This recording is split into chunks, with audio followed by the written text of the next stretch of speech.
परंतु जेव्हा वर्षा जलाचा पीएच टिंबटिंब असतो तेव्हा त्याला आम्ल वर्ष असे म्हणतात। आता आपल्या सर्वांना माहिती आहे जर 0 ते 7 या दरम्यान पीएच असेल तर त्याला आपण आम्ल असे म्हणतो। म्हणून ह्या प्रश्नाचं योग्य उत्तर आहे ऑप्शन क्रमांक 2। आता बघूया त्याचं सविस्तर स्पष्टीकरण काय आहे।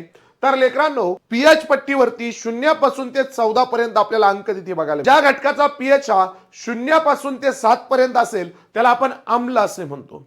ज्या घटकाचा पीएच हा 7 पासून ते 14 पर्यंत असेल त्याला आपण अम्लारी असे म्हणतो। आणि ज्या घटकाचा पीएच हा 6.5 ते 7.5 याच्या दरम्यान असेल म्हणजे सरासरी 7 असेल त्याला आपण नॅचरल असे म्हणतो किंवा त्याला आपण उदासीन असे म्हणतो। आता बरोबर आपल्याकडे वेगवेगळे घटक आहेत, त्या वेगवेगळ्या घटकांचा वेगवेगळा पीएच आहे।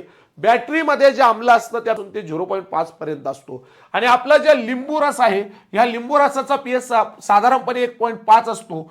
कोकम रसाचा पीएच हा 2.5 असतो। फळांचा जो रस आहे त्याचा पीएच हा 4.5 असतो।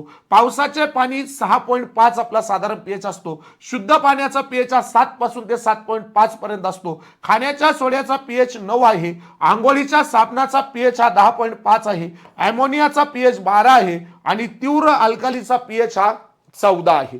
तर लेकरांनो पीएच ही हायड्रोजन आयनची ऋण घातांक स्वरूपात मापन करण्याची मोजपट्टी आहे।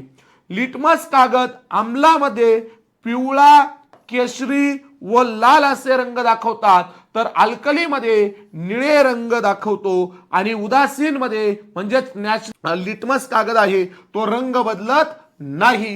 व्हिडिओ आवडत असेल लाईक करा, कमेंट करा आणि लिंक आपल्या मित्रांपर्यंत शेअर करा। आताच आपल्या द एके अकॅडमीला फॉलो करा। Thank you so much.